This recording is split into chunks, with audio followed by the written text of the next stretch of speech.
So we're from the NCS. It's a group in Liverpool. It stands for the National Citizen Service, and it gives young people the opportunity to get involved in charities, raising money and awareness for them, and also doing community work like litter picking, things like that.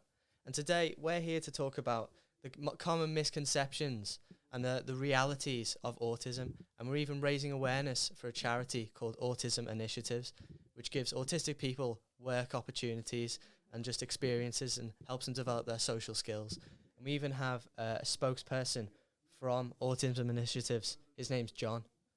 And so my name's Connor. Do you guys want to introduce yourselves? My name's Arthur. I'm Josh. My name's Louise.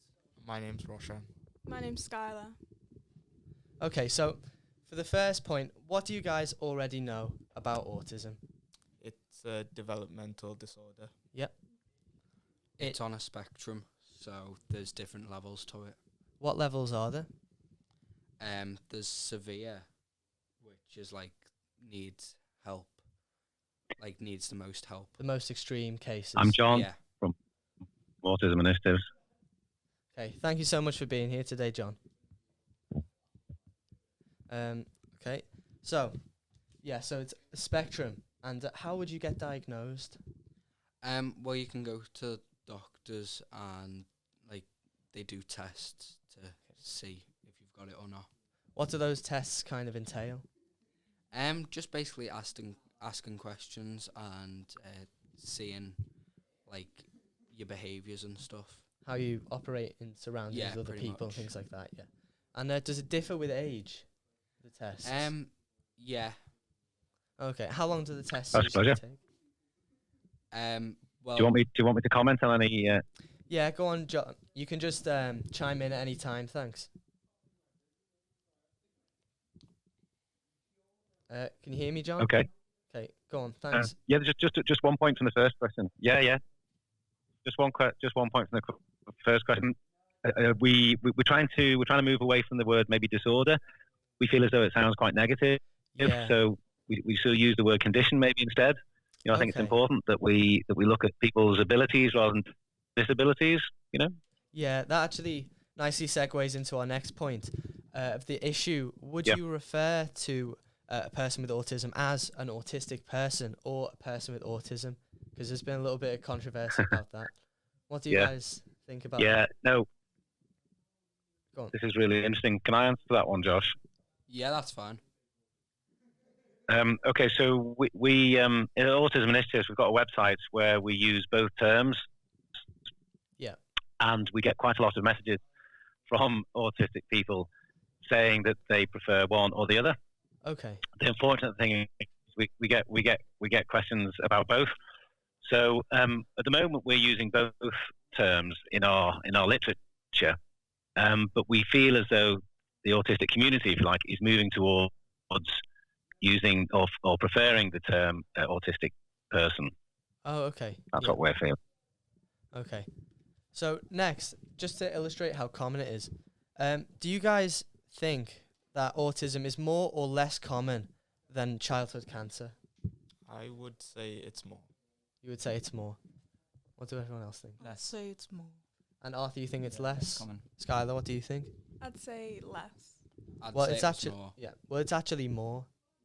What about diabetes, childhood diabetes? I would say less. I would say more. I'd say more. Less. I'd probably say more as well. It's more again. And last one, AIDS. Do you think that childhood autism is more or less common than children with AIDS? More. I think it's more. More, yeah. Yeah, it's definitely more. So there's a pattern here which just demonstrates how common it is. And lastly, this is the biggest point. Would you say it's more or less common than all of those combined? Would you say I it's think more or it's less common? I would say more. Yeah, more common.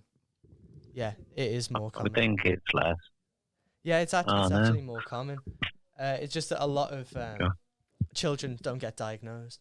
And in fact, boys are actually a lot more likely to be diagnosed with autism than girls.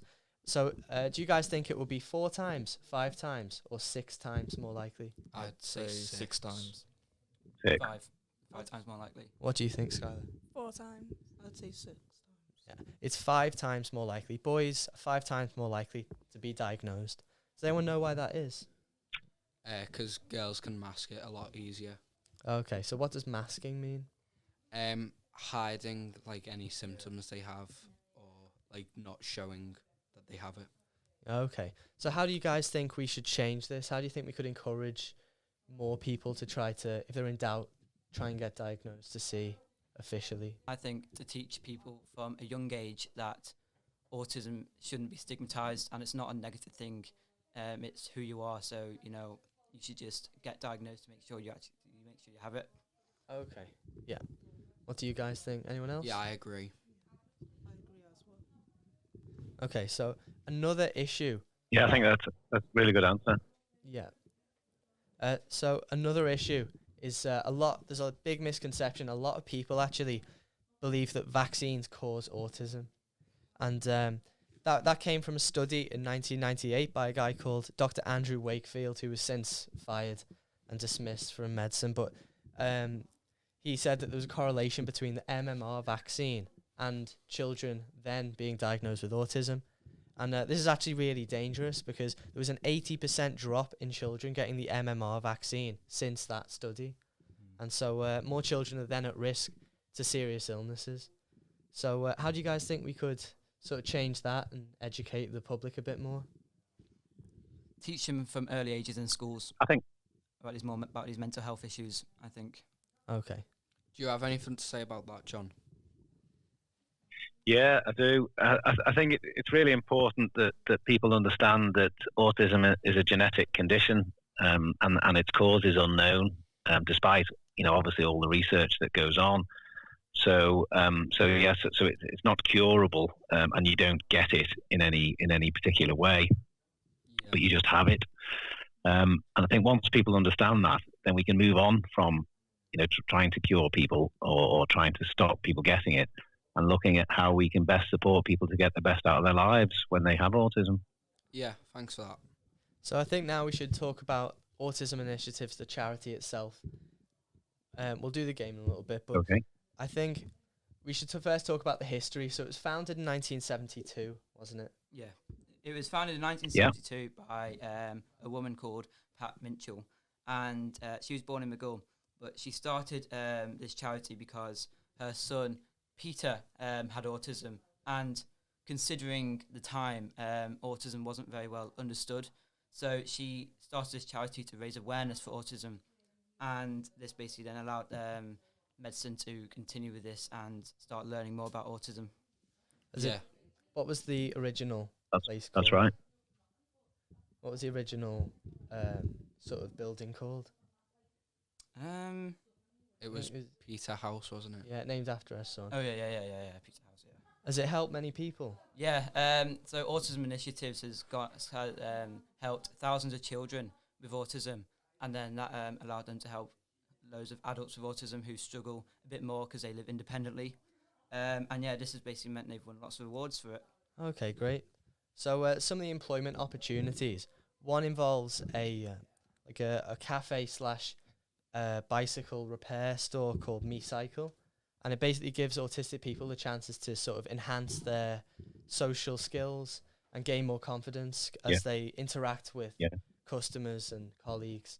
Do you have anything to add about that, John? Or Yeah, we do. So Me Cycle, based in Ainsdale, is there to help people learn some real work skills, and that can be either working in hospitality, so how to use a barista coffee machine or prepare food for people to buy, or alternatively, as it's a bike shop as well, you can learn how to maintain or repair bikes as well. So they're sort of real work skills, but we also look at sort of softer work skills as well. So often young autistic people have had very little work experience, and sometimes they don't understand some of the things that you would consider to be normal to work. So for instance, if you were going to be late, you would message your boss and tell them, or if you were going to come to work, you should be as clean as possible and have nice clean clothes and things like that. Sometimes people don't understand those what we consider to be normal or obvious things to get into work. And other people we've met are concerned about answering the phone, for instance, because and one that comes up quite often is because they don't know who's going to be on the other end of it, and that causes them stress and anxiety. So obviously, if you're not answering the phone, you're not dressing appropriately for work, it's going to be very hard to get jobs at all. So we help people with those sort of softer skills as well. Yeah, thanks. Yeah, because a lot of them have qualifications, but as you said, because of those difficulties, it can be difficult to get employment. Does anyone know any other That's right. any other businesses that autism initiatives have created? Is it like farmhouse? Yeah, We Grow. So it's kind of like learning vegetable farming skills in a kind of peaceful outdoor environment. And I think it was founded in 2012. And the reason why these are so important is because each person diagnosed is different. They need different areas to work on and different ways of encouraging them. And that's why it's good that they have a variety of stations that they can be put and a variety of places that they can be sort of pushed to the best of their ability. And this is really important because only 32% of all adults with autism are in paid employment compared to 47% of all disabled people, which is a real statistic. I think John has a story of someone that the charity's helped. Is that right, John? That's right. Yeah, I have. Your stats are well researched, and what you're saying is very typical of the people we're supporting within social enterprise. They've often gone through mainstream school in Sefton. They've often got qualifications. They've often gone to college and gained further qualifications too. And one of the things about autism that's worth mentioning is that it's not a visible or physical condition that you necessarily spot straight away. So, for instance, if you see someone in a wheelchair, you very quickly understand that they will have a few difficulties going up and down the stairs. But seeing someone with autism, you don't necessarily know what the problems could be for them. So young people are coming to us who have usually finished mainstream school with qualifications but haven't found work.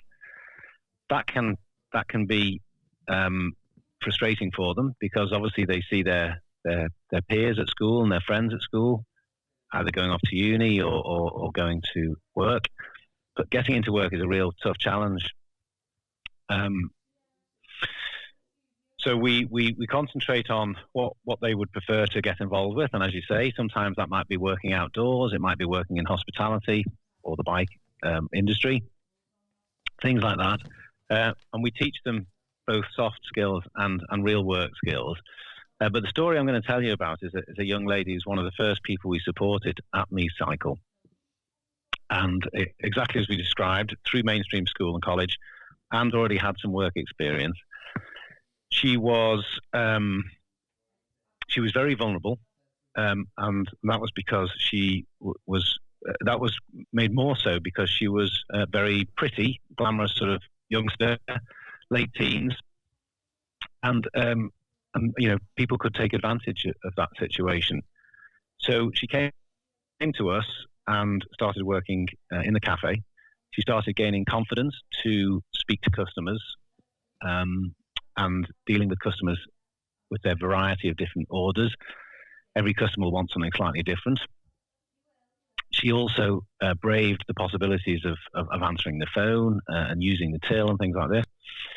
And when we finished her placement, we were successful in finding her her first paid job, which was in a cafe nearer to where she lived, which was fantastic. We went along with her for the first 3 or 4 Saturdays, which is when she was working, just to help out with any communication issues that might have cropped up between her and her new boss. That went smoothly, and she continued to work there for a number of years. But she didn't progress beyond that. She was looking for full-time work, and the cafe, although they were kind to give her work, they didn't move it on to full-time. And she decided a few years later that she wanted to work in admin or in an office, and was particularly keen on either working in the legal sector or the medical sector. And we helped her on a few occasions over a few more years, attending interviews, helping with questions, making sure, taking her to interviews. And on a couple of occasions, she won some fixed-term contracts, so 3 months or 6 months of work, but it never, ever continued. And she was never invited back to any of them. So we're now looking at 6 or 7 years since the first placement. And finally, she got a call out the blue from someone that she had worked with in the past and said that the job that she had done temporarily had become a permanent vacancy, and would she like to apply for it? She did. She got the job, and she very recently has passed her induction and probation, has been taken on full time. But this young lady is now in her mid to late 20s. You know, she's 10 years from leaving school, and it's taken her that long, with support and the support of her family, to get full-time employment, and therefore be able to consider things like moving out of home, which is obviously, you know, what you want to be doing before that age. So I'm just sort of pointing out that here's somebody who's if we talked about a spectrum condition, here's someone who's very close to the outside of the spectrum, you know, who doesn't look as though they have a disability. And when you talk to them, it takes a while to understand what that disability might be. She's certainly considered very close to the job market for somebody with autism, but it's taken 8 or 10 years to get to that stage. Just sort of shows the work that's involved to do that. Yeah. What do you think would have happened if she didn't have the support that she needed? I think she would have continued to get either very short-term contracts or voluntary work, which is what typically happens. You never nail anything down properly. You just go from one volunteer job to another. And ultimately, it's great to get volunteer jobs at the beginning, but the aim of the volunteer job is to act as a stepping stone towards work, isn't it? And paid employment. And too many times people kindly offer volunteering without ever offering the paid work to people with disabilities. And that's really unfair. Yeah, I think we have a game now. Is that right, Connor? Yeah, so just to illustrate a point, we'll have 5 questions. We'll list 3 celebrities in their own fields. And I think people will chime in with who they think has been diagnosed with any kind of autism. Okay. So first we have comedians. So Russell Howard, Susan Boyle, and Jimmy Carr. So what do you think, John? Jimmy Carr. It's actually Susan Boyle. She was diagnosed with autism. Next, we have famous scientist. So Albert Einstein, everyone knows. Isaac Newton, first talked about gravity, and Edison invented the light bulb. I'll go for Einstein. It was Einstein. So that's 1-0. So third, comedians again. Ricky Gervais, everyone knows, The Office, Extras. Jerry Seinfeld, and then Harry Hill.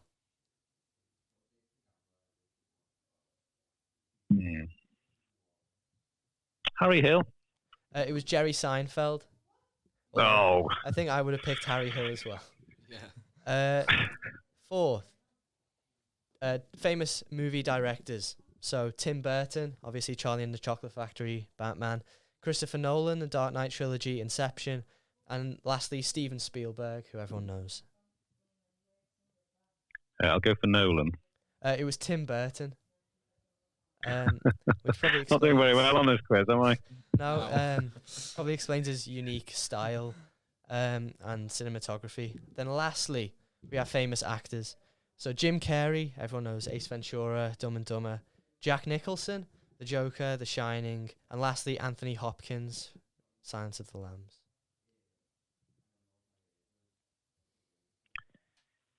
Jim Carrey? It was Anthony Hopkins. I didn't know that. So you got Einstein right, and I don't think any others. Very poor. Which just kind of shows just how autism is a hidden condition, and you can't tell just by looking at someone. You have to actually kind of get to know them a bit more, which we probably never will. Yeah. So That's a good point. So lastly, we have some frequently asked questions. Yeah. So from the website and just some questions people might have. So first of all, is there a cure for autism? No, there has not been a cure yet. No, definitely not a cure. Yeah. Well, there's not a cure, but there definitely is treatment. Like, for example, in secondary school, people with a diagnosis of autism do get extra time, which allows them to spend a bit more time focusing on what's going on, and it relieves the stress a bit better. Yeah, and they can come up with coping mechanisms to help them cope with. Yeah, no, I symptoms. agree that those are good. They're really good support mechanisms to help people, but I don't agree that that's a treatment. Yeah. Next, how can you tell if someone has autism? I think we've kind of answered that already, but how could you tell? By like their speech. Is this for me? How they speak? Yeah. And maybe how they interact with other people. Yeah, that's definitely that's what you can that's how you can tell, because autism does definitely affect their social interactions. So they have a lot less confidence than other people do.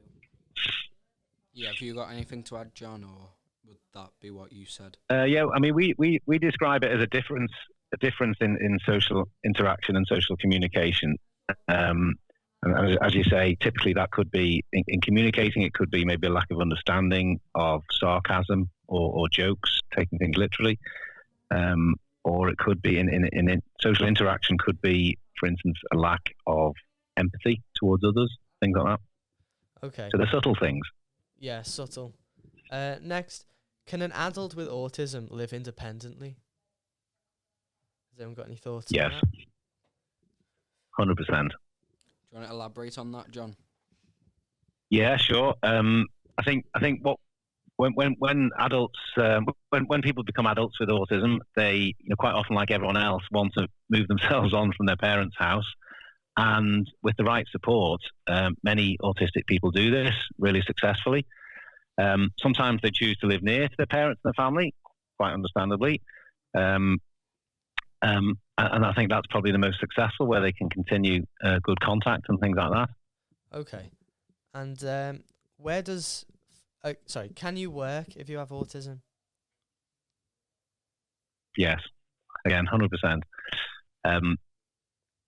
Lots of things autistic people are good at can be really valuable to employers. They're often really good at timekeeping, really good at remembering things, and really good at spotting things that are different. Yeah. So very good attention to detail is quite common. Yeah, and then like we said, with the answers to the game, Einstein, Tim Burton, Anthony Hopkins, Jerry Seinfeld, they were all, leaders in whatever fields they were in, and some of the most famous people in the world. So I can see what you're saying.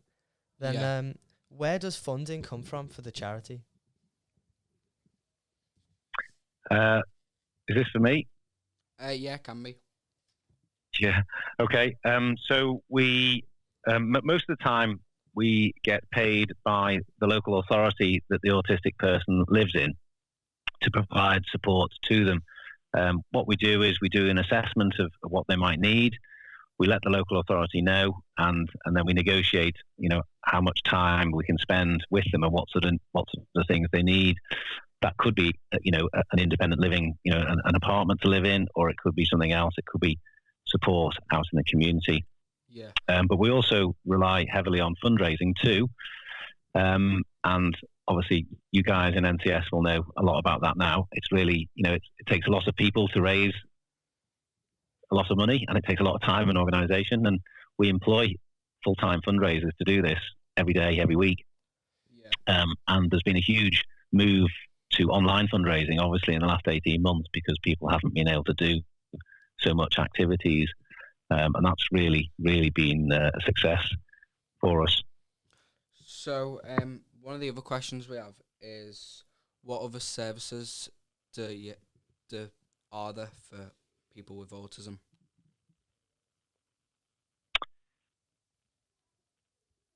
So some schools are specially designed to operate for autistic children, and there's one obviously that we run in Southport based on Pat Minshall's original model, and that's called Peterhouse School. But there are others in and around the country. So schooling is very important. The other services available to autistic people can be in city centres. Sometimes there's sort of open door drop-in centres and things like that for adults who maybe have issues with paying bills or mental health and things like this, and they want to talk to somebody, and they want to start the process of getting further help or further support, and the drop-in centres can be a good idea for that. Yeah. I think the thing that's lacking the most is definitely what you touched on, which you've chosen to talk about today, which is important, which is actually the transition for young people to get into work, because having a job really gives you a lot of independence. And when you haven't got a job, it's really hard to be independent. And so although there are some services for employment, I feel as though that's an area that really could be concentrated on by charities and the government and the local authorities to help people run these things. Yeah. So how does the charity help parents and carers? That's a good one. When we look at an autistic person, we look at the environment they're in, and that will include parents and carers, family in that situation. So, and we involve them at every stage in the process of assessing people's needs. We listen to the autistic person, of course, but we listen to their family too, because they often are the person who knows them second best, other than themselves. Yeah. And some people receive support while still living at home with the parents as a teenager or even a young adult. So it's really important that we focus on keeping people within the family, within their circle of friends and stuff, well informed. Yeah. Okay. Right. So, lastly, we have how can the listener, how can the everyday person help with this charity? So, Skylar, I think you have some information. So you can donate directly to autisminitiatives.org, or you can get involved in fundraising events. And I think it's important to also spread awareness on social media so people can talk about the charity more. Yeah. Have you got any other ways, John, or is that the same as you'd say? No, I think awareness is important, but I feel as though awareness is the first, and I think the second step is possibly understanding. Knowing about it is great, but understanding it, I think, is really important. It's a sort of deeper level. Once the conversations like this are important because people start building an understanding of autism. And once you understand it, it becomes something that you can, it's easy to explain to others. It becomes something that you are able to accept, and then possibly, in the future, you could be the employer of an autistic person in your business or the job that you've got, because you've got that basic understanding of what it's like to have autism. I think that's the big thing that we've got to really push now. The awareness is fantastic, but move it on to understanding. Yeah, I think we've got a few more questions. Okay. How would you start a conversation with a person with autism? Sorry, I missed that. How would you start a conversation with a person who has autism? Start a conversation. Yeah, I think there's a few tips, I would say. So sometimes people with autism have possibly slower processing speeds than we might. And so asking very long questions or long-winded questions can sometimes be tough to answer. So I would suggest shorter questions and sentences, and ones that are closed, that they only require a simple answer. And that gives people who have got slightly slower processing speeds the opportunity to engage in proper conversation. And then the other thing which we mentioned earlier, try and avoid ambiguity. Sarcasm and jokes and things like that are difficult to understand for some people with autism. And I think it's close to all the time we have left, so I think it'd be good if we just closed with Roshan. I think you have some quotes. If you just read one from someone who's been benefited by this charity. This is from Mark, who went to a college. I came from college where I was bullied because I was different and wouldn't fit in. I was distraught and even had problems with the teacher. When I met new people here, they helped me with new tasks. It's been really interesting serving, taking orders, doing deliveries. I gained more confidence, and I am happier. I fit in here. It has changed my life. I'm really proud to be here. Yeah. So I think that's all we've got time for. So thanks everyone at home for listening, and thanks John for joining us, and thanks to That's a the pleasure. charity and all the good work that you do. Okay, can I just say that the group was really well researched as well. Came across very well. Thank you. Thanks. Okay, so that's it. So thank you all for listening, and we hope we've convinced you that maybe you could maybe help the charity fund it a little bit more. But we mainly hope that you've got a greater understanding of the condition and just the different ways that you can be a bit more careful around people and help to understand them a bit more. So thank you for listening. Thank you.